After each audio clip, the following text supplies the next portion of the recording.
शुकासारिखे पूर्ण वैराग्य जाचे, वसिष्ठा परिज्ञान योगेश्वराचे, कवी वाल्मिका सारिखा मान्य ऐसा, नमस्कार माझा सद्गुरु रामदासा. मला वाटते अंतरित्वा वसावे, तुझ्या दासबोधासित्वा बोध व्हावे, अपत्या परी पाजवी प्रेम रसा, महाराजया सद्गुरु रामदासा.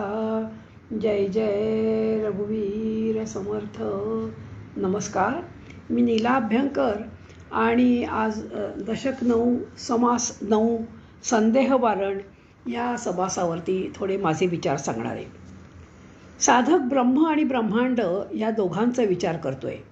या दोघांचे गुण भिन्न भिन्न आहेत. भिन्न भिन्न असूनही हे दोघे एकत्र कसे आले, त्यामुळे साधकाला संदेह निर्माण झाला आहे. या संदेहाचं निवारण या समासात समर्थाने केलं आहे आणि म्हणून या समासाचं नाव आहे संदेह वारण. ब्रह्म आणि ब्रह्मांड यांचा परस्पर संबंध काय, हा मोठा कूट प्रश्न आहे आणि याचे उत्तर म्हणजे हा संपूर्ण समास. आपण भाग्यवान म्हणून समर्थांच्या मुखातून ब्रह्मज्ञान आणि त्यावरील चर्चा ऐकण्यास आपल्याला मिळते. नाना प्रश्न विचारणारा श्रोता म्हणजे तुमच्या आमच्या मनातील अज्ञानामुळे निर्माण होणारे प्रश्न आणि त्याला श्री समर्थ अत्यंत उत्तम रीतीने उत्तरं देत आहेत. ब्रह्म हे शाश्वत आहे तर ब्रह्मांड हे अशाश्वत आहे. ब्रह्म हे निर्गुण आहे तर ब्रह्मांड हे सगुण आहे.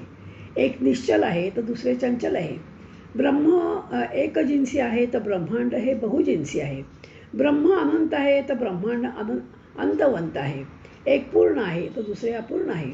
एक निर्विकारी आहे तर दुसरे विकारी आहे. असा दोघात मूलगामी फरक आहे. इथे ईशोपनिषदात पहिला मंत्र आठवतो, ईशावास्यम इदं सर्वं यत्किंचित जगत्यां जगत. अर्थ, या विश्वात जे काही आहे ते सारे परमेश्वराने नटलेले आहे, असा याचा अर्थ इथे होतो. ओवी 1 ते 9 ह्या ओव्यांमधून आणि वेगवेगळ्या श्रोत्यांनी विचारलेले प्रश्न आणि ह्या ओव्यांमधून आलेला आहे. म्हणजे त्याचा मजेदार्थ असा आहे की पहिल्यांदी सोनं की म्हणजे बांगडी. सोनं म्हणजे समजा आपण धरलं ब्रह्म, तर पहिलं ब्रह्म की पहिलं बांगडी. तर ब्रह्म म्हणजे सोनं आल्याशिवाय बांगडी कशी होणार, आणि हे ही सगळी उत्तरं आता आपण पाहूया. ब्रह्म वारिता वरेना, ब्रह्म सारिता सरेना, ब्रह्म काही बोसरेना एकीकडे, ब्रह्म भेदिता भेदेना, ब्रह्म छेदिता छेदेना, ब्रह्म परते होईना कोले तरी. म्हणजे ब्रह्म कसा आहे आणि काय आहे, आणि ब्रह्म आणि या ब्रह्माबद्दल आणि समर्थने आपल्याला 9वा दशक पहिल्या समासात सांगितलं आहे. तर ब्रह्म कसं आहे, तर हे अपार आहे, आढळ आहे, अच्छेद आहे, अदायी आहे, अक्लेद आहे, अद्वैत आहे, अरूप आहे, अलक्ष आहे, अनंत आहे, अक्षय आहे, अगणित आहे. अशा या ब्रह्माला निवारण करण्याचा प्रयत्न विफल ठरतो. त्याला आपण बाजूला सारायचं म्हटलं तर ते शक्य नाही. पहा, घरामध्ये एखादी वस्तू आपल्याला आणायची असेल, समजा फ्रीज आणायचं आहे, तर आपण पहिल्यांदा ती जागा रिकामी करतो आणि मग त्यावरती फ्रीज ठेवतो. आता या ब्रह्मामध्ये ब्रह्मांडाला समजा आत घुसायचं आहे, तर ते कसं घुसणार? ब्रह्म काही बाजूला होत नाही, कारण सर्वदूर तो भरला आहे ना ब्रह्म. त्यामुळे त्याला आपण बाजूही करत नाही. त्याला कोठं साठवायचं म्हटलं तर ते अशक्य आहे. बरं, त्याला तोडता येत नाही, त्याला छिद्र पाडता येत नाही, आणि ते ढकलावं म्हटलं तर ढकलता येत नाही. ते पूर्णपणे अखंड आहे. त्याचे तुकडे पण काढत नाहीत. ते एकजिन्सी आहे. ब्रह्मात त्याच्याशिवाय दुसरं काही नाही. तर अशा या ब्रह्मात ब्रह्मांड शिरलं तरी कसा, हा एक मोठा प्रश्न आहे. तसेच पर्वत, मोठमोठे दगड, पर्वत, शिखरं, अनेक प्रकारची स्थानं, अशी जड ब्रह्मांडाची रचना या सूक्ष्म ब्रह्मात कशी झाली, म्हणून समर्थ 4थ्या ओवीत म्हणतायत, पर्वत पाषाण शिळा शिखरे, नाना स्थळे स्थळांतरे, भूगोल रचना कोड्या प्रकारे जे झाली परब्रह्मी. 7व्या ओवीत म्हणतायत, ब्रह्मे ब्रह्मांड भेदिले, हे तो पाहता नीटचे झाले, परी ब्रह्मास ब्रह्मांडे भेदिले, हे विपरीत दिसे. पृथ्वी ब्रह्मामध्येच आहे, तसेच पृथ्वीला ब्रह्माने व्यापले आहे. याचा अर्थ असा की पृथ्वी आणि ब्रह्म हे एकमेकामध्ये पूर्णपणे एकरूप झालेले आढळते. ब्रह्माचा भेद होत नाही. ब्रह्मांडाने ब्रह्माचा भेद केला नाही असे म्हणावे तर ब्रह्मांड या ब्रह्मामध्ये सहजपणे कसे आहे, हे तर आपण प्रत्यक्ष अनुभवतो आहोत ना. अहो आपण रोज बघतो आहोत, झाडं बघतोय, पानं फुलं बघतोय, पर्वत बघतोय, नद्या, सर्व काही आपल्या डोळ्याने आपण म्हणजे हे ब्रह्मांड बघू शकतोय. समजा आपल्याला ते दिसते म्हणून ते आहे असे म्हणावे तर नाश पावणारे आहे. आज आपण फुलं फुललेली पाहिली आहे, उद्या ती पूर्ण कोमेजतात. म्हणजे आज दिसणारं ब्रह्मांड आहे हे रोज हळूहळू हळू नाश पावणार आहे. ब्रह्मांडाचं खरं स्वरूप हे आहे ते प्रथम मान्य करावं. समजा आपण आकाशात दिवा लावला, कारण जिकडे तिकडे अंधार आहे, म्हणून समजा आपण त्या आकाशात दिवा लावला तर दिव्याने संबंध दूर प्रकाश पडेल का हो? म्हणजे 13व्या ओळीमध्ये समर्थ म्हणतायत, या एका लहानशा दिव्याने आकाश काही उजळणार नाही. आकाशी दीपास लाविले, दीपे आकाश परते केले, हे तो घडे ना पाहिले पाहिजे श्रुती. त्यामुळे त्या दिव्यामुळे काही हे संबंध आकाश अजिबात प्रकाशत नाही. याप्रमाणे पंचभूतांपैकी पाणी, अग्नी, वायू इत्यादी आकाशाला बाजू चालण्याचा असमर्थ आहेत. खूप वायू सुटलाय, खूप वारा सुटलाय सोसायटीचा, ढग इकडे तिकडे हलतील, पण आकाश हलेल का हो? खूप पाऊस पडलाय, अगदी अतोनात पाऊस पडलाय, जिकडे तिकडे जलमय पृथ्वी झाली आहे, पण आकाशाला काही फरक पडत नाही. आकाश घट्टपणे जिथे आहे तिथे स्थिर असते, ते हलत नाही, ते डुलत नाही, त्याला बाजूला सारता येत नाही. पृथ्वी स्थूल आहे पण आकाशपत्र सूक्ष्म आहे, त्यामुळे ते पृथ्वीच्या अणुरेड्याला व्यापून आहे. पृथ्वी, आप, तेज, वायू ही 4 भूतं आकाशाचा भेद करू शकत नाहीत. ते जड आणि स्थूल असल्याने नाशवंत आहेत. आकाश हे सूक्ष्म आहे, त्यामुळे 4 भूते त्याला काहीही करू शकत नाहीत, त्यात बदल घडवून आणू शकत नाहीत. आपण जर आकाशाशी अभिन्न तदाकार होऊन पाहिले तर ते सर्वव्यापी आहे, सूक्ष्म आहे, निश्चल आहे, घनदाट आहे. म्हणजेच हे सगळे ब्रह्माचे जे गुण आहेत हे त्यात आहेत. म्हणून 14व्या ओळीत समर्थ म्हणतायत, आप, तेज अथवा पवन सारू न शकती गगन, गगन म्हणता सघन चळेल कैसे. ते अजिबात हलत नाहीत. म्हणून कधी कधी काय वाटतं की आकाश आणि ब्रह्म एक आहे की काय, पण त्यामुळे ते पंचभूतांपैकी एक आहे, दृश्य आहे. जे दृश्य आहे ते ब्रह्म कसं होईल? बघा, आपण या ब्रह्मांडातल्या एक एक वस्तू बघू शकतो. हे झाड आहे, ही पानं फुलं आहेत, हे घर आहे, ही नदी आहे, असं हे ब्रह्म आहे असं आपण दाखवू शकतो का? कारण ब्रह्म हे गुणातीत आहे, ब्रह्म हे निर्विकल्प आहे. हे ब्रह्म आपण कधी कोणाला दाखवू शकत नाही. म्हणून अथवा कठीण झाली मेदिनी तरी गगन केली चालणी, पृथ्वीचे सर्वांग भेदूनी राहिले गगन. याची प्रतीता ऐसी असे, ते जडत्व आले तितुके नासे, आकाश जैसे तसे चलणार नाही. म्हणजे ब्रह्माला, या आकाशाला चलन आहे, आकाश कधीतरी नाश पावतं, पण जे ब्रह्म आहे हे अतींद्रिय आहे आणि हे अविनाशी आहे. म्हणजे ब्रह्मांडामध्ये चंद्र, सूर्य सगळं आपण दाखवू शकतो, पण आपण त्या ब्रह्मांडातलं ब्रह्म काही डोळ्याने बघू शकत नाही. आपण त्या वस्तूची कल्पना करू शकतो, पण ब्रह्माला आपण वेगळेपणाने हे ब्रह्म आहे बघा असं आपण कोणाला दाखवू शकत नाही, त्याचा आपण अनुभवच घेऊ शकत नाही. त्यामुळे ते निर्विकल्प आहे. खरं जर पाहिलं तर आकाश म्हणजे ब्रह्म, त्याला मर्यादा आहेत, पण पंचभूतात गणले जाते म्हणून त्याला आकाश म्हणायचे. म्हणून 21व्या ओळीत समर्थ म्हणतायत, पंचभूतामध्ये वास म्हणूनही बोली जे आकाश, भूतांतरी ते ब्रह्मांश तेची गगन. प्रत्येक वस्तूतील जे निश्चल आकाश हा ब्रह्माचाच अंश असतो. पृथ्वी, आप, तेज, वायू ही 4 भूतं आकाशातूनच निर्माण होतात आणि आकाशातच विलीन होतात. पण ही 4 भूते येतात पण जातात, पण आकाशामध्ये काही फरक पडत नाही. जसं समुद्रामध्ये अनेक नद्या येऊन मिळतात. आता मध्ये खूप पाऊस पडला, चक्रीवादळ झाली, पण म्हणून काही समुद्राने आपली सीमा उल्लंघिली का हो? समुद्र जैसा होता जैसे थे तसाच समुद्र आहे. म्हणून हे जे मीचं अस्तित्व आहे, हा जो मी खोटा मी आहे, आणि ह्या खोट्या मीबद्दल समर्थ सांगतायत. बघा, एकटा या आकाशापासून निर्माण झालेलं विश्व आकाशातच जगतं आणि शेवटी आकाशातच विलीन होतं. म्हणजे ब्रह्म एकटं होतं, त्याला कंटाळा आला, एकोहम बहुश्याम हे सगळ्यांना माहिती आहे. आणि त्या ब्रह्माला कंटाळा आला म्हणून त्यांनी आपली एक शक्ती काढली, ती मूळमाया. मूळमायापासून गुणमाया, गुणमायापासून 3 त्रिगुण निर्माण झाले, आणि ह्या तमोगुणापासून आकाश, आकाशापासून वायू, वायूपासून तेज, तेजापासून आप, आपापासून पृथ्वी अशी निर्माण झाली. आणि मग अशा प्रकारे संबंध पृथ्वी सगळ्या पंचभूतांनी आणि त्रिगुणांनी म्हणजे अष्टधा प्रकृतीने सर्वदूर ही अष्टधा प्रकृती पसरलेली आहे. पण ज्या वेळेला प्रलयाच्या वेळेला काय होतं तर ही पृथ्वी आपात जाते, आप थिजतं, आणि म्हणजे या उष्णामुळे आप गोठतं, आणि हा संबंध आप तेजात जातं, तेज वायूत जातो, वायू आकाशात जातो, आकाश जातो गुणमायेत, गुणमाया जाते मूळमाया, मूळमाया जातो ब्रह्मा. म्हणजे बघा, याचा अर्थ असा की हे सारे निर्माण करून त्यात तो त्यांनी प्रवेश केला या ब्रह्माने. ब्रह्म व्यापक आहे, तर ब्रह्मांड हे व्याप्य आहे. खरं म्हणजे एका ब्रह्माशिवाय दुसरं काही नाही. जे आहे ते सर्व ब्रह्मच आहे. विश्वात जे दिसते ते ब्रह्मातूनच निर्माण होते आणि ब्रह्माचंच आहे. ब्रह्मामुळंच जगतं, शेवटी ब्रह्मातच लय पावतं. बघा, इथे मला आठवत आहे, आपण पूर्वी रुखवतामध्ये ठेवाला आणि साखरेची विविध आकाराची भांडी करायचो. ताट, वाटी, तांब्या, भांडं. त्याला वेगवेगळे रंग लावायचो, फुलं करायचो, फुलांचे गुच्छ तयार करायचो. आणि मग ते रुखवत जेव्हा त्या मुलीच्या घरी जायचं, त्या सासरी जायचं, तेव्हा ते सगळं तोडून पुन्हा साखर केल्या जायची. म्हणजे पहिल्यांदी साखर होती, मग वेगवेगळी आकार झाले आणि मग पुन्हा त्याची साखर झाली. तसंच लाकडापासून वेगवेगळ्या वस्तू तयार केल्या. कोणी गाढव केलं, कोणी कुत्रा केला, कोणी मांजर केलं, कोणी हत्ती केला. आकार बदलले, पण सगळ्या मूळद्रव्य काय आहे तर फक्त लाकूडच आहे. आणि सगळं ते तोडलं की पुन्हा काय होतं, पुन्हा लाकूडच तयार होतं. अशाच प्रकारे हे जे ब्रह्म आहे, या ब्रह्मातून सर्व सृष्टी आणि सर्व ब्रह्मांड निर्माण झालं आणि ब्रह्मामुळे जगलं आणि शेवटी ब्रह्मातच लय पावते. मग त्याप्रमाणे हे जे आहे, हे पूर्ण जे विश्व आहे, हे ब्रह्मानीच म्हणजे ब्रह्मामुळेच म्हणजे बहुरूपी हे ब्रह्म बनलं, अनेक रूपात बनलं आणि हे सगळ्या ठिकाणी जर काय असेल तर हे ब्रह्मच नटलेलं आहे. आणि म्हणून प्रलयानंतर ब्रह्म एकटंच राहिलं. ब्रह्म एकटं असणं किंवा अनेकात नटणं, हे बहुरूपात दिसणं, यामध्ये ब्रह्मस्वरूपाच्या दृष्टीने यात किंचितही बदल नाही.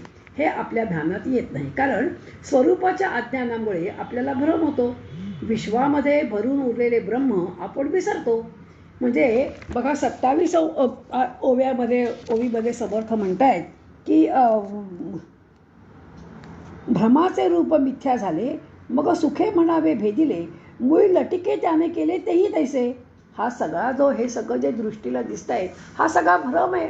बघा, एक शायझोफ्रेनिया म्हणून एक रोग असतो. त्याच्यामध्ये त्या रोग्याला सगळं जे दिसतं ते त्याला सगळं भ्रमच. समजा दार वाजलं, त्याला वाटतं अगं बाई कोणी आपल्याला म्हणजे ठार मारायला तर खून तर करायला नसेल आला. त्याला पाण्यामध्ये सुद्धा नको नको त्या गोष्टी दिसतात, त्याला अन्नात नको नको त्या गोष्टी दिसतात, त्याला वेगवेगळे भ्रम होतात आणि बिचारा त्या भ्रमामध्येच अडकतो. खरं म्हणजे आपली पण स्थिती तीच आहे. मी देह आहे हा आपल्याला भ्रम होतो. मी देह आहे, माझं हे घर आहे, माझ्या 2 गाड्या आहेत, मी कर्तृत्ववान आहे, मी डॉक्टर आहे, मी हुशार आहे. अशा प्रकारे मी आणि माझ्या भोवती ह्या खोट्या मी पोती माझं अस्तित्व जे खरं जे अस्तित्व आहे ते मी ओळखत नाही आणि या खोट्या मीमध्ये मी अडकतो. हा सगळा भ्रमच आहे. म्हणजे जे तात्पुरतं दिसतं ते खरे नसून सुद्धा खरं वाटणं, याला म्हणायचं भ्रम. आणि त्या भ्रमामध्येच बघा आपण अडकलेलो असतो. त्या भ्रमामध्येच जीवनभर आपण त्या भ्रमामध्येच असतो. दासबोध किंवा असा एखादा आध्यात्मिक ग्रंथ वाचला किंवा आपल्या सद्गुरू भेटले तर कळतं की अरे वेड्या, तू मुळात देह नाहीच आहेस, तूच स्वतः ब्रह्म आहेस. हे आपल्याला कोणी सांगितल्यानंतर कळतं, नाहीतर आपण जीवनभर या भ्रमामध्येच जीवन जगत असतो. म्हणून 27व्या ओळीमध्ये समर्थ म्हणतात, भ्रमाचे रूप मिथ्या झाले, लटिक्याने उदंड केले तरी अमुचे काय केले, केले म्हणतात नाथिले शहाणे जाणती, सागरामध्ये खसखस तैसे परब्रह्मी दृश्य, मती सारी खास मती प्रकाश अंतरी वाढे. किती सुंदर उदाहरण दिले बघा. अवकाशातून जेव्हा तो शास्त्रज्ञ जात असतो तेव्हा त्याने लिहून ठेवलं आहे की पहिल्यांदा थोडासा प्रवास केला आणि ही पहिल्यांदा हवा विरळ होत जाते आणि मग हवेच्या पलीकडे ते अवकाशयान जातं आणि पलीकडे गेल्यानंतर जेव्हा तो खाली बघतो तेव्हा ही त्याला पृथ्वी अगदी छोटी दिसते. आणखीन तो वरती गेला की त्याला कवठा इतकी देते, आणखीन वरती गेला की त्याला छोटी सूक्ष्म बारीक अगदी बोरा एवढी दिसते आणि वर गेला की त्याला ती सृष्टी मुळी पृथ्वी दिसतच नाही. म्हणून समर्थ म्हणतायत की हे परब्रह्म जे आहे ते विशाल आहे, अनंत आहे, अपार आहे, प्रचंड आहे. त्याची आपण कल्पना करू शकत नाही. थोडीशी कल्पना आपण माहिती कधी करतो, जेव्हा आपण सागराचा प्रवास करायला जातो, समुद्रात जातो. आम्ही जेव्हा लक्षद्वीपला गेलो आणि एकदा आम्ही संध्याकाळपासून दुसऱ्या दिवशी सकाळपर्यंत सागरामध्येच आमची बोट थांबली होती, कारण दुसऱ्या दिवशी आम्हाला सकाळी एका बेटावर जायचं होतं. तेव्हा माझ्या लक्षात आलं की सर्वदूर समुद्र आहे, कुठेही पहा तिकडे पाणीच पाणी आहे. मुळे पृथ्वी दिसतच नव्हती. पृथ्वीवरच्या आकाशात दिसणारे जे पक्षी आहेत, ढग आहेत, ते काही दिसत नव्हतं. जिकडे तिकडे पाहावं तर अथांग सागर, अनंत सागर, असीम सागर, अतर्क्य सागर असा पसरलेला आहे. आणि त्याच्यावरून थोडीशी कल्पना आपण ब्रह्माची करू शकतो की संबंध ब्रह्मांडभर हे ब्रह्म कसं पसरलं आहे. म्हणजे एखाद्या समुद्रामध्ये समजा आपण एखाद्या पाण्याचा थेंब टाकला, त्याला काय फरक पडणार आहे. मोठी धान्याचं एक खूप मोठा ढीग आहे आणि जाऊन मी एक दाणा टाकला तर त्या दाण्याच्या ढिगामध्ये माझ्या एका दाण्याने काय फरक पडतोय. असंच समर्थ म्हणतायत की ह्या सागरामध्ये खसखसं तैसे परब्रह्मे दृश्य.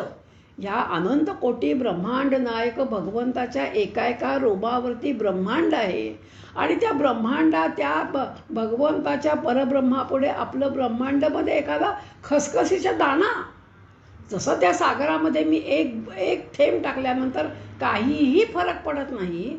म्हणजे आपला अहंभाव किती खोटा आहे बघा. या संबंध ब्रह्मांडामध्ये ही पृथ्वी, या पृथ्वीमध्ये पुन्हा आपला भारत देश, त्याच्यामध्ये आपलं महाराष्ट्रामधलं पुन्हा हे पुण्यामधलं कोथरूडमधलं आमचं कुमार परिसर आणि कुमार परिसरामध्ये राहणारी मी. किती नगण्य आहे. त्याच्यापेक्षा खसखससुद्धा मोठी आहे. आणि त्याच्यामध्ये मी जर म्हटलं की मी म्हणजे देह, मी हुशार, मी छान बोलते, काहीतरी अर्थ आहे का माझ्या या बोलण्याला. म्हणून हा जेव्हा आपण समास वाचतो तेव्हा आपण अंतर्मुख होऊया, आपण पाहूया खरोखर माझं अस्तित्व काय आहे.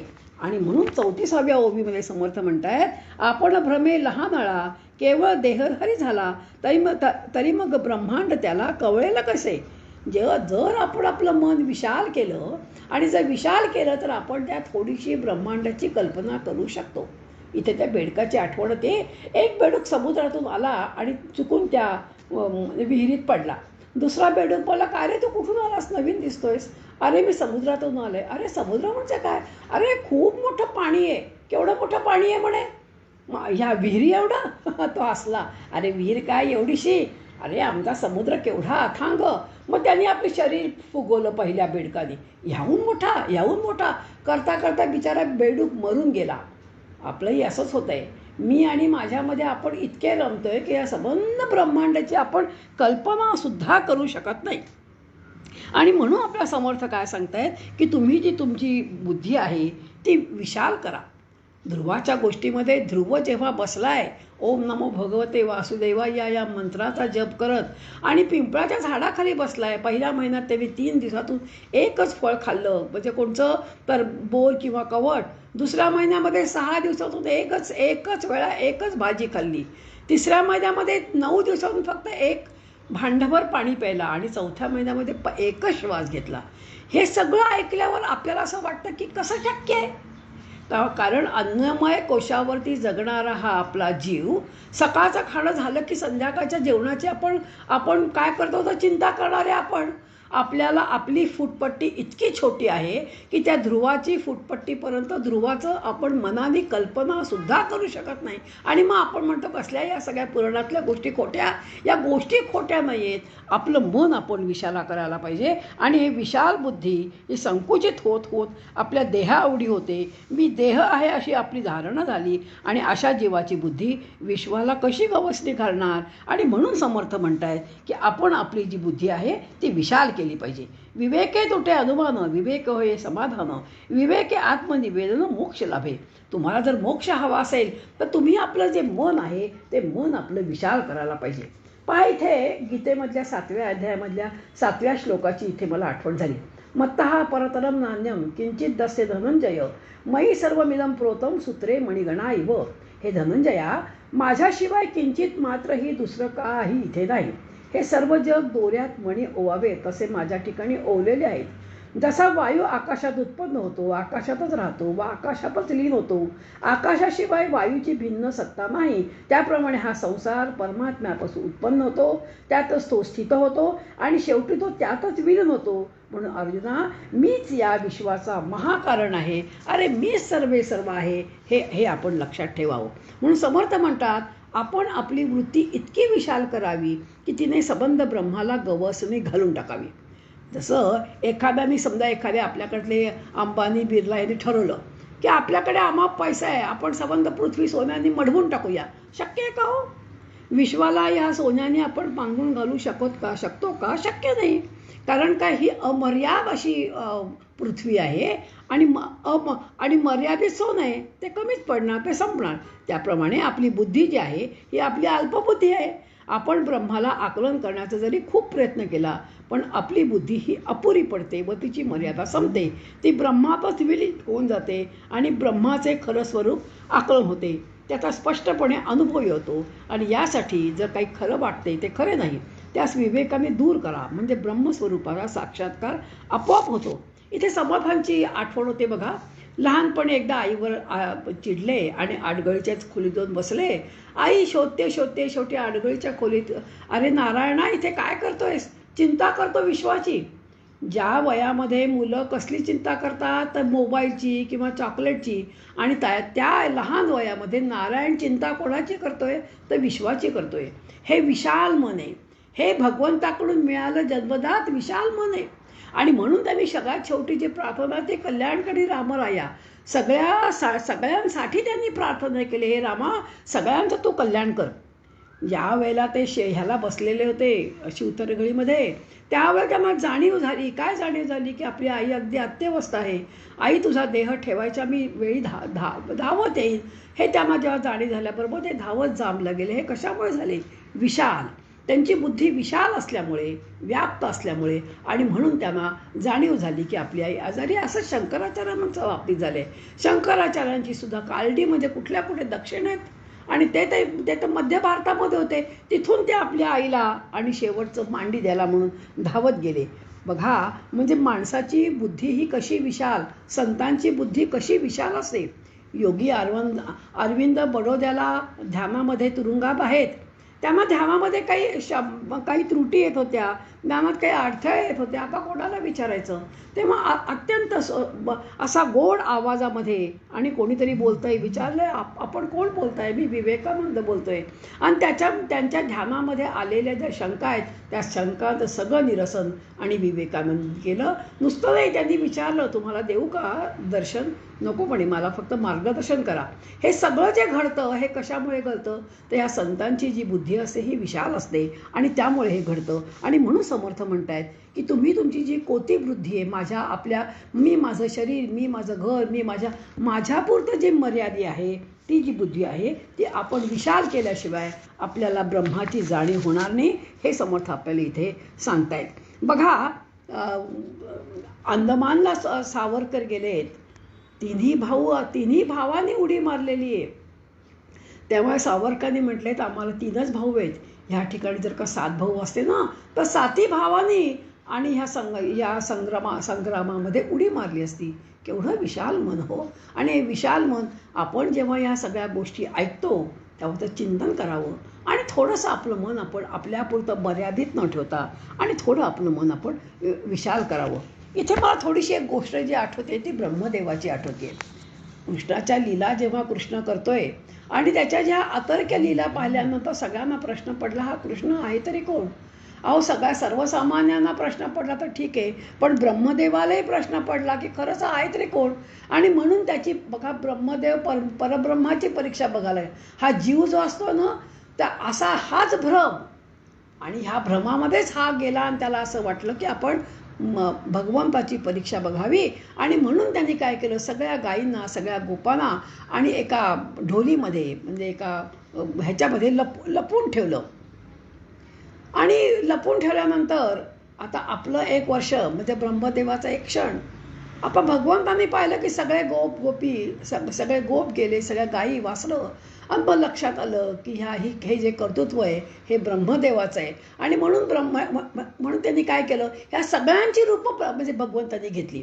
ज्या वयाची जी मुलं आहेत त्या वयाची त्याप्रमाणे त्यांचे स्वभाव, त्यांच्या हातातल्या काठ्या, गायी, वासरं सगळं कृष्ण बदला. आणि ज्या वेळेला 1 मिनिट झाल्यानंतर म्हणजे आपला 1 वर्ष झाल्यानंतर जेव्हा ब्रह्मदेव काय झालं असेल, हाहाकार झाला असेल, कारण मी योगनिद्रेमध्ये सगळ्यांना ठेवलं आहे त्या घळीमध्ये. आणि म्हणून जेव्हा बघायला गेला तर बघतो तर काय, जैसे थे ज्या ठिकाणी जी मुलं खेळत होती, ज्या ठिकाणी गायी चरत होत्या आणि ज्या ठिकाणी गायींची वासरं होती तशी तिथेच आहेत.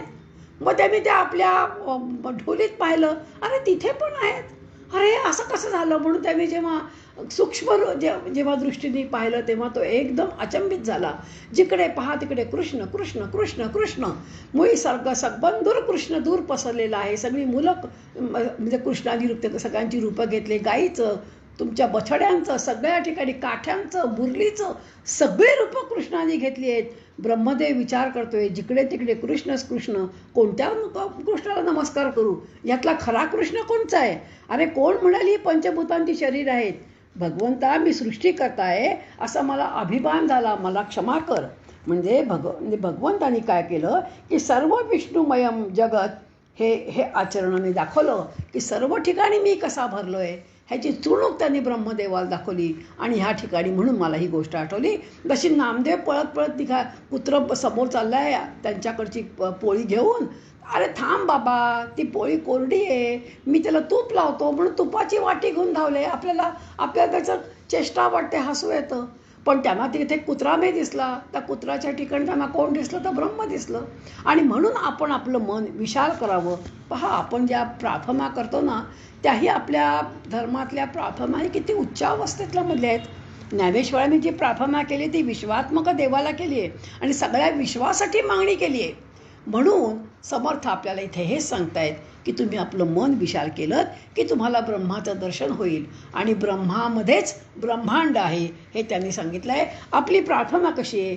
ओम सर्वेषां स्वस्तिर्भवतु, ओम सर्वेषां शांतिर्भवतु, ओम सर्वेषां पूर्णं भवतु, ओम सर्वेषां मंगलम भवतु. आपण आपल्या प्रार्थनेत पण सगळ्यांचं मंगल, सगळ्यांना शांती मिळो, सगळ्यांना आनंद मिळो, अशा प्रकारची आपण वैश्विक शांती म्हणजे प्रार्थना करतो. ब्रह्मस्थिती अंगी बांधली तर काय करायचं? जर ब्रह्मस्थिती बाणता अंतरी, संदेह गेला ब्रह्मांडो बाहेरी, दृश्याची दुनी जर्जरी कोहिटी झाली. असं पहिल्या समुदशकातल्या 9व्या समासामध्ये समर्थांनी लिहून ठेवलं आहे. आणि त्याप्रमाणे आपण समर्थांना विनंती करूया की आमचं मन जे कोतं मन आहे ते कोतं मन आता विशाल म्हणजे करण्याचा आम्ही जो प्रयत्न करतोय त्या प्रयत्नाला समर्थांनी यश द्यावं, इतकी विनंती आपण समर्थांना करूया. आणि मी माझे आजचे विचार इथेच थांबवते. जय जय रघुवीर समर्थ.